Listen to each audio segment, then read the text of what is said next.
I'ma murk 'em. And if they playing with this fire, I'ma burn. Hello friends, आप सभी का स्वागत है हमारे यूट्यूब चैनल ईज एडू पर। फ्रेंड्स, आप सभी जानते ही हैं कि हम आपके लिए अभी बीपीएससी की कड़ी लेकर आ रहे हैं, जिसमें हम अलग अलग सब्जेक्ट से जो भी इंपॉर्टेंट क्वेश्चंस चैप्टर वाइज हो रहे हैं उनका महत्वपूर्ण संकलन लेकर आ रहे हैं। तो आज की इस वीडियो में हम आपके लिए लेकर आए हैं जो विज्ञान विषय से संबंधित है, सूक्ष्म जीवों का संसार, the world of micro organisms. इस चैप्टर से रिलेटेड इंपॉर्टेंट क्वेश्चंस, और ये चैप्टर बहुत ही इंपॉर्टेंट है क्योंकि सूक्ष्म जीवों से जुड़े हुए कई सवाल ऐसे हैं जो बहुत ही रोचक हैं और जो कॉम्पिटिटिव एग्जाम्स के लिए बहुत ही इंपॉर्टेंट होते हैं। तो फ्रेंड्स, वीडियो को बिना स्किप किए हुए वॉच कीजिएगा। अगर आप चैनल पर नए हैं तो चैनल को सब्सक्राइब कीजिएगा। तो लेट्स स्टार्ट। आज का हमारा पहला सवाल है, जिस यंत्र की सहायता से दूर की वस्तु को नजदीक देखा जा सकता है क्या कहलाता है? तो फ्रेंड्स, इसका राइट आंसर होगा दूरदर्शी। जी हाँ दोस्तों, दूरदर्शी एक ऐसा यंत्र होता है जिसकी सहायता से हम दूर की वस्तु को नजदीक करके देख सकते हैं। इसमें सामान्यतः दो लेंस लगे होते हैं जो आवर्धन क्षमता को बढ़ा देते हैं, मैग्निफिकेशन को, और इसके कारण दूर की वस्तु हमें नजदीक दिखाई देने लगती है।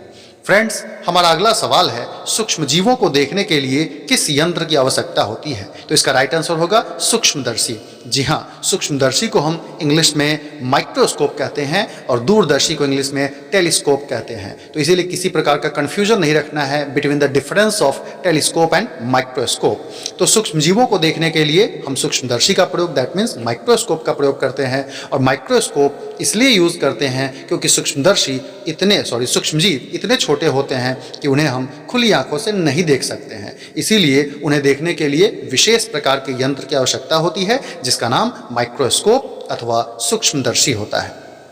फ्रेंड्स, हमारा अगला सवाल है, सूक्ष्मदर्शी में नेत्र की तरफ लगा लेंस क्या कहलाता है? इसका राइट आंसर होगा नेत्रिका। नेत्र यानी कि आंख, आप जानते ही हैं। तो इसीलिए आंख की तरफ, नेत्र की तरफ जो लेंस लगा होता है सूक्ष्मदर्शी में, उसे हम नेत्रिका या फिर आईपीस कहते हैं। जी हाँ, सूक्ष्मदर्शी में सामान्यतः नॉर्मली दो लेंस लगे रहते हैं और इसमें जो लेंस हमारी आंखों की तरफ होता है उसे हम नेत्रिका अथवा आईपीस कहते हैं। इसमें साथ साथ यह भी ध्यान रखना है कि जिस तरफ से आप वस्तु को रखते हैं या फिर किसी सूक्ष्मजीव का परीक्षण कर रहे हैं, किसी कोशिका का परीक्षण कर रहे हैं, उसे हम जिस तरफ रख रहे हैं उसकी तरफ जो लेंस लगा होता है उसे वस्तु लेंस या फिर ऑब्जेक्टिव कहा जाता है।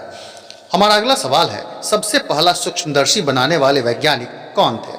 तो फ्रेंड्स, इसका राइट आंसर होगा ल्यूवेनहॉक, जिन्होंने 1668 ईस्वी में सबसे पहला सूक्ष्मदर्शी बनाया था। इनका पूरा नाम एंटन वॉन ल्यूवेनहॉक था, जो कि एक डच वैज्ञानिक थे, और इन्होंने, माना जाता है कि सबसे पहले सूक्ष्मदर्शी का निर्माण किया जिसकी सहायता से हम सूक्ष्म जीवों को देख पाते हैं, वरना इनको देख पाना हमारे लिए संभव नहीं होता। हमारा अगला सवाल है, किस सूक्ष्मजीव की उपस्थिति के कारण किण्वन की क्रिया होती है? तो फ्रेंड्स, इसका राइट आंसर होगा यीस्ट। जी हाँ, किण्वन के बारे में मैंने आपको पिछले साइंस के वीडियो में समझाया था कि ग्लूकोज के अणुओं का विघटन हो जाना और अल्कोहल का निर्माण होना, यह प्रक्रिया कहलाती है किण्वन। जी हाँ, और किण्वन की प्रक्रिया को जिस सूक्ष्मजीव के कारण ऐसा संभव हो पाता है वह सूक्ष्मजीव है यीस्ट। यीस्ट के कारण ही ग्लूकोज का अपघटन होता है और वह अल्कोहल में परिवर्तित हो जाता है।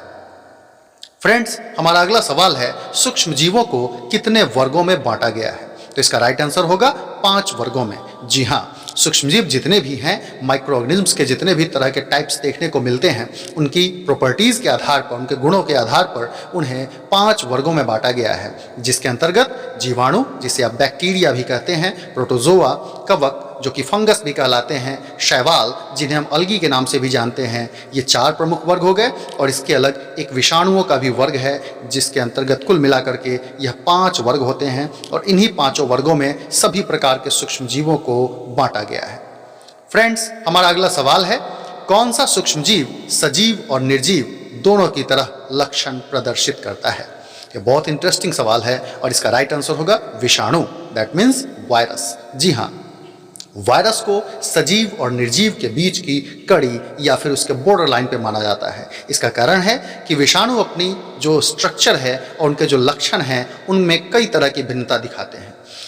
उनमें जो है एक तरह की जो कोशिका के अंदर संरचना होती है, जिस प्रकार की बनावट होती है वैसी संरचना का अभाव होता है, और इसीलिए वह जब अलग होते हैं, कहीं भी किसी होस्ट जीव के अंदर नहीं होते हैं, तब तक वह बिल्कुल निर्जीव की तरह लक्षण दिखाते हैं।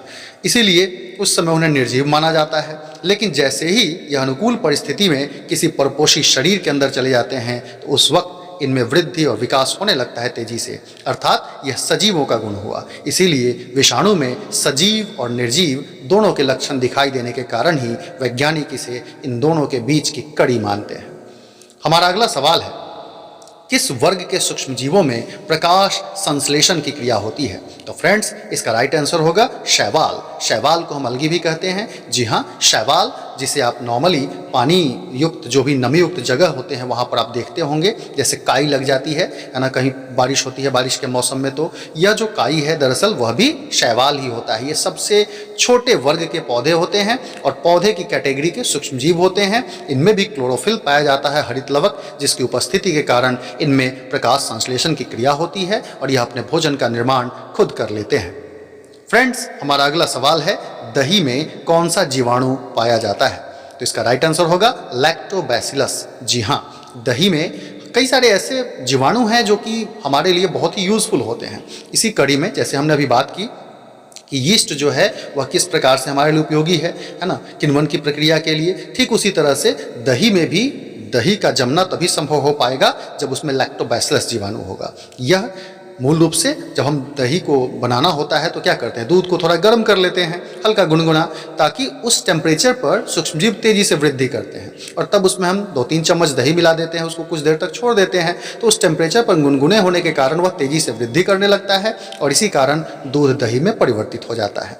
फ्रेंड्स, हमारा अगला सवाल है, सिरका में कौन सा अम्ल पाया जाता है? तो इसका राइट आंसर होगा एसिटिक अम्ल। जी हाँ, सिरका जो है यह एक प्रकार का रस ही मान के चलिए इसको, जिसको हम नॉर्मली ईख, जामुन इत्यादि के फलों से तैयार किया जाता है और इन फलों के रस में किण्वन की प्रक्रिया होती है जो कि यीस्ट की उपस्थिति में होता है, जिससे एसिटिक एसिड का फॉर्मेशन होता है और यह खट्टे पदार्थों के रूप में, हल्का माइनर खट्टे पदार्थों के रूप में इसका उपयोग हम अपने घरों में भी सिरका का करते हैं, जिसको विनेगर भी आप कहते हैं। तो सिरका या विनेगर के रूप में जो अम्ल उसमें होता है वह एसिटिक अम्ल होता है।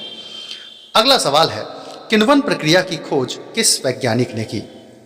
तो इसका राइट आंसर होगा लुई पास्चर, जिन्होंने 1857 ईस्वी में किण्वन प्रक्रिया की खोज की थी। अब किण्वन से तो आप वाकिफ हैं ही कि ग्लूकोज के अणुओं का अल्कोहल में विघटन हो जाना, और इसके खोजने वाले वैज्ञानिक जो थे वह एक फ्रेंच वैज्ञानिक थे, लुई पास्चर, जिन्होंने 1857 में इसकी खोज की थी। फ्रेंड्स, हमारा अगला सवाल है, सूक्ष्म जीवों की वृद्धि को रोकने या उन्हें मारने के लिए प्रयोग की जाने वाली दवाओं को क्या कहते हैं? तो इसका राइट आंसर होगा एंटीबायोटिक।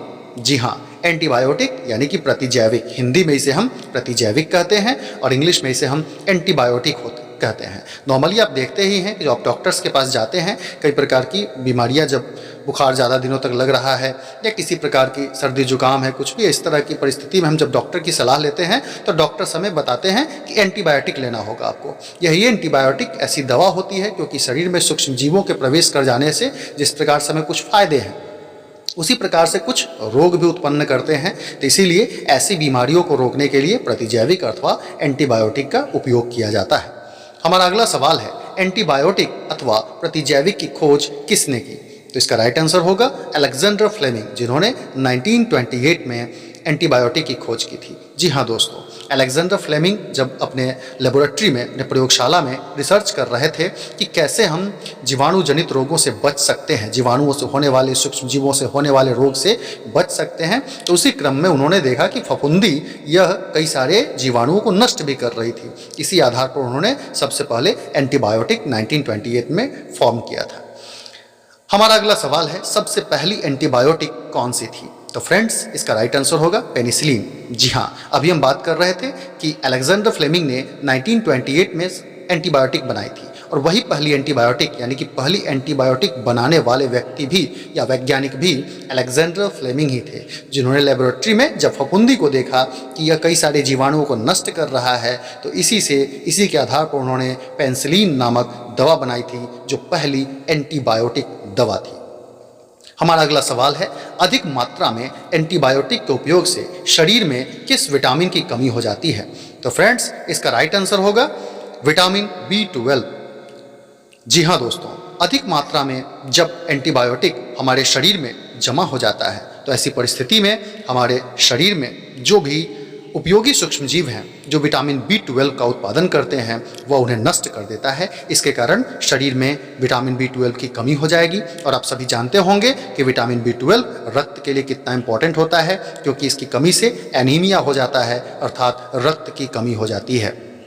हमारा अगला सवाल है, पोलियो रोग किस विषाणु के कारण होता है? तो इसका राइट आंसर होगा पोलियो वायरस। जी हाँ दोस्तों, पोलियो वायरस के कारण ही इसी नाम पर इसका नाम पोलियो रखा गया हुआ है, जो कि एक विषाणु जनित, अर्थात विषाणु को ही हम वायरस बोलते हैं। तो पोलियो रोग जो है विषाणु जनित पोलियो वायरस से होता है। और इसके बचाव के लिए आप सभी जानते हैं कि 5 वर्ष तक के बच्चों को OPV का ड्रॉप पिलाया जाता है, ओरल पोलियो वैक्सीन, OPV जिसे हम कहते हैं। और यह सभी बच्चों के लिए कंपल्सरी बनाया गया है, 5 वर्ष तक की उम्र के बच्चों के लिए। हमारा अगला सवाल है, टीका की खोज किस वैज्ञानिक ने की थी? तो इसका राइट आंसर होगा एडवर्ड जेनर, जिन्होंने 1798 ईस्वी में टीका की खोज की थी। टीका जिसे हम वैक्सीनेशन कहते हैं, वैक्सीन। अभी कोरोना टाइम में सबको वैक्सीन के बारे में इंपॉर्टेंस पता चली ही है, तो वैक्सीन कितना इंपॉर्टेंट है ये सभी लोग जान रहे हैं। छोटे बच्चों को जन्म के तुरंत बाद से ही कई तरह की वैक्सीन दी जाती हैं, आप जानते ही हैं। तो इस वैक्सीनेशन की सबसे पहली खोज एडवर्ड जेनर नाम के वैज्ञानिक ने की थी 1798 ईस्वी में। फ्रेंड्स, हमारा अगला सवाल है, दलहन पौधों की जड़ों में कौन सा जीवाणु पाया जाता है?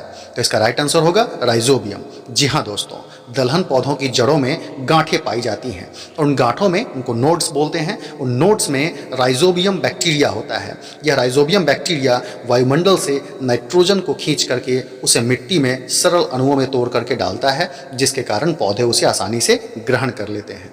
हमारा अगला सवाल है, पौधों में किस पोषक तत्व के निर्माण के लिए नाइट्रोजन आवश्यक है? तो इसका राइट आंसर होगा प्रोटीन। जी हाँ दोस्तों, अभी जस्ट पिछले क्वेश्चन में हम बात कर रहे थे कि राइजोबियम जीवाणु वह नाइट्रोजन को खींचकर मिट्टी में डालता है, क्योंकि सभी पौधों में यह क्षमता नहीं होती है कि वह नाइट्रोजन को, वायुमंडल के नाइट्रोजन को सीधे सीधे ग्रहण कर लें। हम लोग इस पर श्वसन चैप्टर या फिर पोषण में बात कर चुके हैं कि पेड़ पौधे अपने स्टोमेटा के द्वारा, रंध्र के द्वारा वायुमंडल से ऑक्सीजन अथवा कार्बन डाइऑक्साइड खींच लेते हैं, लेकिन वायुमंडल के नाइट्रोजन को वह नहीं खींच पाते हैं। यह पृथ्वी से पोषक तत्व के रूप में ही उनके अंदर तक जाएगा, और जिसमें मदद करते हैं राइजोबियम बैक्टीरिया, क्योंकि वह वायुमंडल के नाइट्रोजन का स्थिरीकरण कर देते हैं पृथ्वी में। और नाइट्रोजन बहुत इंपॉर्टेंट है, क्योंकि नाइट्रोजन से ही उनमें प्रोटीन का निर्माण होता है, जो कि प्रमुख पोषक तत्व है।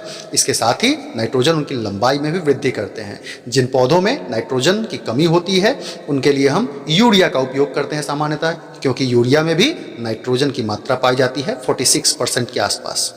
फ्रेंड्स, हमारा अगला सवाल है, सर्दी जुकाम किस सूक्ष्मजीव के कारण होता है? तो इसका राइट आंसर होगा वायरस। जी हाँ, सर्दी जुकाम जो कि एक कॉमन बीमारी है, यह भी वायरस के कारण ही होता है। और वायरस जो है यह तेजी से फैलता भी है, इसीलिए सर्दी जुकाम से पीड़ित व्यक्ति जब छींकते हैं, है ना, तो उस क्रम में यह विषाणु हवा में फैल जाते हैं और उसके माध्यम से जो स्वस्थ व्यक्ति है उनके शरीर तक भी पहुंच जाता है। और इसके कारण से स्वस्थ व्यक्ति भी, कभी कभी सर्दी जुकाम वाले एक व्यक्ति अगर हो जाते हैं घर में, तो उनके साथ साथ दूसरों को भी होने लगता है। इसका मूल कारण यही है, क्योंकि यह वायरस के माध्यम से दूसरे व्यक्तियों तक भी फैल जाता है। और अभी आप देख ही रहे हैं कि कोरोना टाइम में क्या हाल हुआ है। कोरोना टाइम में भी एक तरह से यह जो कोरोना वायरस था, यह किस प्रकार से लोगों से संपर्क करने से या फिर जो उनके खांसने छींकने से फैल रहा था। तो यानी कि वायरस इस प्रकार से फैल सकते हैं।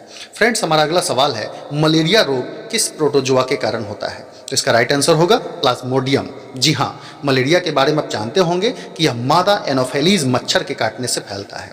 इसका रीज़न क्या है कि मादा एनोफिलीज मच्छर जब किसी मलेरिया पीड़ित व्यक्ति को काटती है तो प्लाज्मोडियम जो प्रोटोजोआ होता है, यह मादा एनोफिलीज मच्छर उसकी कैरियर यानी कि वाहक होती है। इस कारण से वह उसके मुख में चला जाता है, और जब यह मच्छर फिर से किसी स्वस्थ व्यक्ति को काट लेती है तो उसके साथ साथ फिर से वह स्वस्थ व्यक्ति के शरीर में चला जाता है और वहाँ पर जाकर के यह मलेरिया रोग उत्पन्न करता है। फ्रेंड्स, हमारा अगला सवाल है, किस मच्छर के काटने से डेंगू होता है? तो इसका राइट आंसर होगा एडीज मच्छर। एडीज को एडिस भी कहा जाता है।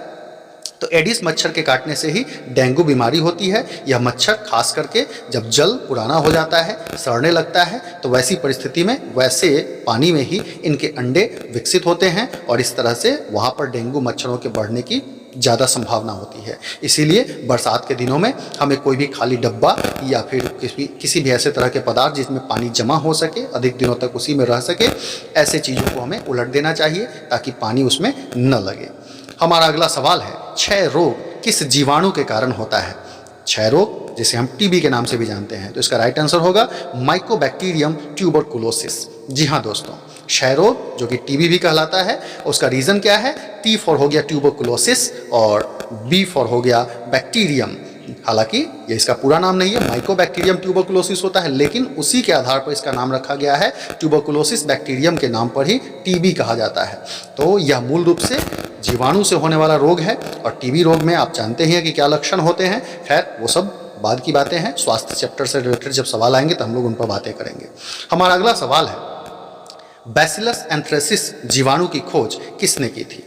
तो फ्रेंड्स इसका राइट आंसर होगा रॉबर्ट कोच, जिन्होंने 1976 में 1976 में इस बैसिलस एंथ्रेसिस की खोज की थी।